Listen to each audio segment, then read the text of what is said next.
Praise the lord. మన ప్రభువును మన రక్షకుడైన యేసుక్రీస్తు వారి ఉన్నతమైన నామంలో మీ అందరికీ మా హృదయపూర్వక వందనములు. ఈ రోజు దేవుని వాక్యము, నేనేమైనను క్షమించి ఉంటే సాతాను మనలను మోసపరచకుండునట్లు మీ నిమిత్తము క్రీస్తు సముఖమునందు క్షమించి ఉన్నను. సాతాను తంత్రములను మనము ఎరుగని వారము కాము. కొరింథీయులకు రాసినటువంటి 2వ పత్రిక 2వ అధ్యాయము 11వ వచనము. So that we would not be outwitted by Satan, for we are not ignorant of his designs. 2 Corinthians chapter 2 verse 11. ఈ రోజుకు గాను దయగలిగిన దేవుడు మనకు అనుగ్రహించిన వాక్య భాగమును బట్టి ధ్యానించుకుందాము. ప్రభునందు ప్రియమైన సహోదరి సహోదరులారా, సర్వశక్తిమంతుడు, సజీవుడు, ఆది సంభూతుడైనటువంటి దేవుని బిడ్డలమైన మనము అపవాది యొక్క మోసములో పడవద్దు. అపవాది తంత్రమును ఎరిగిన వారమై ఉండాలి. లేకపోతే మనం నష్టపోతాం, మనము ప్రశాంతతను కోల్పోతాం అనే విషయము ఈ రోజున మనం గ్రహించాలి. అనేక మంది ఈ రోజున ప్రపంచంలో అశాంతితో జీవిస్తున్నారు అంటే, తమ కుటుంబములో సమస్యలతో జీవిస్తున్నారు అంటే, తమ చుట్టూ నెమ్మది లేకుండా జీవిస్తున్నారు అంటే, దానికి ప్రధాన కారణం వారు సాతాను మోసములో ఉన్నారు. వాని తంత్రములలో పడిపోయి ఉన్నారు.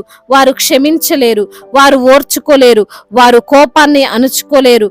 వారు అపవాదికి మంచి మంచి అవకాశాలు ఇస్తుంటారు. అందుకే వారి జీవితము ఈ రోజున అలా ఉంది. బహుశా నీవు ఇలాంటి స్థితిలోనే ఉన్నావేమో. నా జీవితం అంతా అసమాధానంగా ఉందండి, నా జీవితం అంతా అపరాధ భావముతో ఉందండి, నా కుటుంబములో నా దాంపత్య జీవితంలో ఎటువంటి ప్రేమ అనురాగాలు లేకుండా ఉన్నాను, ఆర్థికంగా అప్పులైపోయి ఉన్నాను, అనుకోకుండా పెద్ద సమస్యలో ఇరుక్కున్నాను, శరీరం కూడా బలహీనమైపోయింది అని కృంగిపోతున్నావేమో. అయితే వాక్యం సెలవిస్తుంది, ఒకవేళ నీవు అపవాది చెరలో ఉన్నావేమో, వాని తంత్రములో నీవు చిక్కుబడ్డావేమో, ఈ రోజున నీవు దానిలో నుండి బయటికి రావాలి. వాని యొక్క మోసములో నుండి నీవు విడిపింపబడాలి.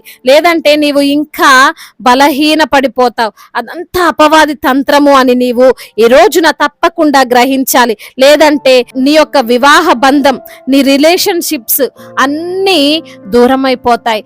ఎవరితో ప్రేమగా ఉండలేవు. అందరూ మోసగాళ్ళు అంటావు, స్వార్థపరులు అంటావు. చనిపోవాలి అనే తలంపులు అపవాది కలగజేస్తాడు. ఈ మాటలే పౌలు భక్తుడు కొరింథీ సంఘమునకు వ్రాస్తున్నాడు. ఈ రోజున నేను క్షమిస్తున్నాను, సహిస్తున్నాను అంటే దానికి కారణం నాకు అపవాది తంత్రములు తెలుసు కాబట్టి. దేని గురించి పౌలు గారు మాట్లాడుతున్నారంటే, సంఘంలో జరుగుతున్న పరిణామాలు, సంఘంలోని విభేదాలు, వారి యొక్క ప్రవర్తనతో ఇతరులకు ఆయాసకరంగా జీవిస్తున్న వారు అంత మాత్రమే కాదు, పౌలు గారిని గురించి కొంతమంది చెడుగా కూడా మాట్లాడారు, నిందలు వేశారు. వీటన్నిటిని ఒకవేళ పౌలు గారు మనసులో పెట్టుకుంటే, ఎవరైతే వ్యతిరేకంగా ఉన్నారో, ఎవరైతే నిందిస్తున్నారో, ఎవరైతే బాధ పెట్టారో వారిని క్షమించకపోతే పరిచర్య చేయగలిగేవాడా? సంఘము నిలవబడేదా? సంఘము విచ్ఛిన్నమైపోయేది. ఇవన్నీ పట్టించుకుంటే గొప్ప పరిచర్య ఆగిపోతుంది. సాతాను ఆలోచన కూడా అదే. వీటిలో పడిపోయి పౌలు సువార్త ఆపేసి చిన్న చిన్న విషయముల మీద దృష్టి పెట్టి జీవించాలి, ఇంకా అనేక మంది మారు మనసు పొందుతారు, పొందకుండా ఆపాలి అని. కానీ పౌలుకు తెలుసు ఇది సాతాను తంత్రము, వాడు మోసపరచాలి అని చూస్తున్నాడు కాబట్టి నేను క్షమిస్తాను అని అంటున్నాడు. ఈ రోజున ఈ మాటలు వింటున్న ప్రియమైన సహోదరి సహోదరుడా, నీవు క్షమించాలి, లేకపోతే నీ కుటుంబం నిలబడదు. నీవు ఉద్యోగములో రాణించలేవు, నీవు వ్యాపారంలో, నీ పరిచర్యలో ముందుకు వెళ్ళలేవు, ముఖ్యంగా నీవు సంతోషంగా ఉండలేవు, ఆత్మీయంగా ఎదగలేవు. సాతాను నీకు నష్టం చేయాలని చూస్తున్నాడు. నీ ద్వారా గొప్ప కార్యము జరగబోతుంది. దానిని ఆపడానికి ఇవన్నీ అపవాది చేస్తున్నాడు. ఈ రోజున అన్యుల నుండి రక్షింపబడిన మాకు కొన్నిసార్లు అవమానాలు, నిందలు ఎదురవుతూనే ఉంటాయి. బాధ పెట్టేవారు ఉంటారు, అయినా అవన్నీ పట్టించుకోము. విశ్వాసంతో ముందుకు సాగుతూనే ఉంటాం. క్షమించి సహించి ఓర్చుకొని దేవుడు మాకు చూపిన గురివైపు మేము వెళుతూనే ఉంటాం. నీవు కూడా గ్రహించాలి, నీ కుటుంబాన్ని నిలవబెట్టుకోవాలి. కోపంతోనో, ఎవరో నిందించారనో, చెయ్యని తప్పుకు నిందలు వేస్తున్నారనో అవహేళన చేస్తున్నారనో వారిని నీ టార్గెట్ చేసుకోకు. నీకొచ్చిన చిన్న బలహీనతలను చూస్తూ అక్కడే ఆగిపోకు. నీకు ఆర్థిక కష్టాలు వచ్చాయి, నేనేం చేయలేనని నువ్వు అనుకోకు. నీకు దేవుని సహాయం ఉంది. నీ వంతుగా నువ్వు క్షమిస్తూ సహిస్తూ ప్రేమిస్తూ ముందుకు వెళ్ళు. అపవాది తంత్రములను పాడు చేయి. వాని యొక్క ప్లాన్స్ ని పారనీయకు. వాని మోసంలో నువ్వు పడకు. దేవుని జ్ఞానముతో నడుస్తూ నీ కుటుంబముతో, నీ పిల్లలతో, నీ ఉద్యోగ వ్యాపారాల్లో అభివృద్ధితో నీవు సంతోషంగా జీవించు. దేవుడు ఈ మాటలను దీవించి మన హృదయములో ఫలింప చేయునుగాక. వాక్య భాగమును బట్టి ప్రార్థించుకుందాము. ప్రతి ఒక్కరు కూడా ప్రార్థనలో ఏకీభవించగలరు. ప్రార్థన. మహాశక్తి సంపన్నుడా, మహోన్నతుడా, కృపా కనికరములు కలిగిన దేవా, జీవాధిపతి, మీకు స్తోత్రాలు చెల్లిస్తున్నాము తండ్రి. అయా నీవు గొప్ప దేవుడవు నాయన. అయా క్షమించే మనసు, ప్రేమించే మనస్సును మేము కలిగి ఉండాలని తండ్రి ఈ రోజున జ్ఞాపకం చేశారయ్యా. క్షమించకపోతే మరి అపవాది అయ్యా మరి తండ్రి మాలో లేనిపోని ఆలోచనలను, లేనిపోని పగలు ప్రతీకారాలు ఉంచి ప్రభా మేము ముందుకు నడవకుండా, అభివృద్ధి చెందకుండా, ఆత్మహత్య చేసుకోవాలన్న తలంపును మేము కలిగి ఉంటామని తండ్రి మీరు వాక్యం ద్వారా మాతో మాట్లాడారు, మమ్మల్ని సరిచేశారు, బలపరిచారు, ఆదరించారు. అందును బట్టి మీకు స్తోత్రాలయ్యా. అవునయ్యా, ఈ లోకంలో ఎన్నో మాటలు మేము పడాల్సి వచ్చినా కానీ తండ్రి నీవు ఉన్నావన్న ధైర్యముతో సహించే మనసు, క్షమించే మనసును మేము కలిగి ఉండాలని తండ్రి అయ్యా మీరు మాకు తెలియజేశారు. అందును బట్టి వందనములు. ఎందరైతే బిడ్డలు ఈ రోజున వాక్యమును విని ప్రార్థనలో ఏకీభవిస్తున్నారో ప్రతి బిడ్డను మీరు పేరు పేరున దీవించండి, ఆశీర్వదించండి, బలపరచండి, ధైర్యపరచండి. కృంగిపోతున్న ప్రతి బిడ్డను లేవనెత్తండి. నిస్సహాయ స్థితిలో ఉన్నటువంటి బిడ్డలకు తండ్రి మీరే సహాయకులుగా ఉండమని వేడుకుంటున్నామయ్యా.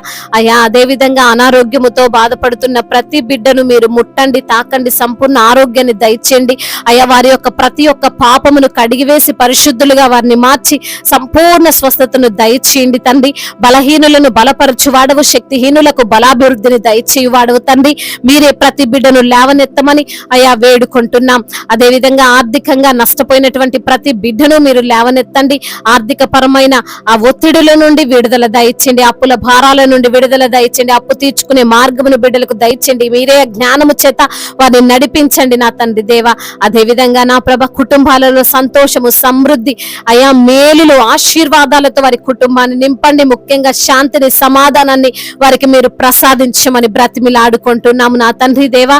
అదే విధంగా నా ప్రభ ఎందరైతే బిడ్డలు నా తండ్రి చెడు వ్యసనాలకు బానిసలుగా ఉంటున్నారో ప్రతి యవన బిడ్డను జ్ఞాపకం చేసుకోండి. ముఖ్యంగా మీ యందు భయభక్తులు కలిగినటువంటి జీవితాన్ని వారికి మీరు ప్రసాదించండి. ఆ గేమ్స్ ఎడిక్షన్ నుంచి, మద్యపానము, ధూమపానము, అయా డ్రగ్స్ ఎడిక్షన్ నుంచి వారికి విడుదల దయచేయండి. తల్లి మాటకు, తండ్రి మాటకు లోబడే మనసులు వారికి దయచేయండి. ముఖ్యంగా తండ్రి మీ యందు భయభక్తులు కలిగినటువంటి జీవితాన్ని వారికి మీరు ప్రసాదించండి నా తండ్రి. వివాహాల విషయంలో మీరు సహాయం చేయండి తండ్రి. మీ చిత్తమును బిడ్డలకు బయలుపరచండి నా తండ్రి. అయా వారి యొక్క వివాహము ఘనముగా జరుగునట్లుగా కృప చూపించండి తండ్రి. అయా మరి తండ్రి వివాహమై చాలా ఏండ్లైనప్పటికీ తండ్రి గర్భఫలము లేక బాధపడుతున్న బిడ్డలు ఉన్నారు. గర్భఫలము మీరిచ్చే బహుమానము తండ్రి, మీరిచ్చే బహుమానము వారు పొందుకోవడానికి సహాయం చేయండి. అదే విధంగా నా ప్రభా అయా మరి తండ్రి అయ్యా ఇప్పుడే పుట్టిన చంటి బిడ్డలను కూడా మీరు దీవించండి, అయ్యా ఆశీర్వదించండి, బలపరచండి నా తండ్రి. అదే విధంగా నా తండ్రి ఎందరైతే బిడ్డలు ప్రభా అయ్యా ఈ రోజున ప్రయాణాల్లో ఉన్నారండి, వారి వెళ్తున్న వాహనము చుట్టూ మీ కంచెను, మీ కాపుదలు దయచేయమని వేడుకుంటున్నామయ్యా. రక్షణ లేని బిడ్డలు ఎందరో ఉన్నారు ప్రభా, నశించిపోతున్నారయ్యా. మీ వాక్యము తెలియక, మీ ప్రేమ తెలియక, మీరు చేసిన త్యాగము తెలియక తండ్రి నశించిపోతున్నారయ్యా. అయ్యా చెప్పిన అర్థం చేసుకుని మనుషులు ఉన్నారయ్యా. కఠినమైపోతున్న హృదయాలు ఉన్నాయి తండ్రి, సహాయం చేయండి నాయన. మీరు నిజమైన దేవుడని వారు తెలుసుకోవడానికి సహాయం చేయండి నా తండ్రి. అదే విధంగా మా భారతదేశాన్ని అయా సమాధానముతో నింపండి. అయా దైవజనులకు మీరు తోడుగా ఉండండి, సువార్థికులను మీరు బలపరచండి, మిషనరీస్ ని మీరు దీవించండి నా ప్రభ. అయా వారు చేస్తున్న పరిచర్యను తండ్రి నూరంతల ప్రతిఫలముతో నింపండి నాయన. అయ్యా ఎంతో ప్రయాసతో, భారముతో చేస్తున్న పరిచర్యను తండ్రి మీరే ప్రోత్సహించండి నాయన. అయా మరి తండ్రి సంఘాన్ని ఆశీర్వదించండి, సంఘానికి మీరే శిరస్సై ఉండండి నా ప్రభ. అదే విధంగా నా ప్రభ అయా ఎందరైతే బిడ్డలు ప్రభ విరిగి నలిగిన హృదయముతో మీ సన్నిధిలో మోకరిల్లి ప్రార్థిస్తున్నారు ప్రభ, వారి మొరను మీరు ఆలకించండి, వారి కన్నీటిని తుడిచి నాట్యంగా మార్చండి. అయా ఎండిపోయిన స్థితిని తండ్రి ఫలభరితంగా చేయమని వేడుకుంటున్నాం వేడుకుంటున్నామయ్యా. అదే విధంగా నా ప్రభువా, అయా శాలరీలు రాక బాధపడుతున్న వారు, గృహము లేక బాధపడుతున్న వారు, బిజినెస్ చేస్తూ నష్టపోయిన బిడ్డలు అందరినీ జ్ఞాపకం చేసుకోండి అయ్యా. ఆదరించండి, బలపరచండి, ఓదార్చండి, లేవనెత్తండి నా ప్రభ. మీ ఆశీర్వాదమును వారి పైన కుమ్మరించమని బ్రతిమిలా ఆడుకుంటున్నాం. ఇతర దేశాల్లో ఉంటున్న ప్రతి బిడ్డను కూడా మీరు దీవించండి అయ్యా, ఆశీర్వదించండి, బలపరచండి.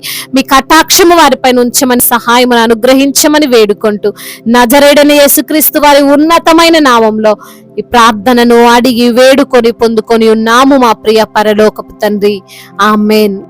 ఈ రోజు పెళ్లి రోజు మరియు పుట్టినరోజు జరుపుకున్న వారందరినీ దేవుడు దీవించి సకల మేలులతో, సకల ఆశీర్వాదములతో, కృపాక్షేమములతో, శాంతి సమాధానముతో, మెండైన దీవెలతో దేవుడు మిమ్మల్ని నింపునుగాక.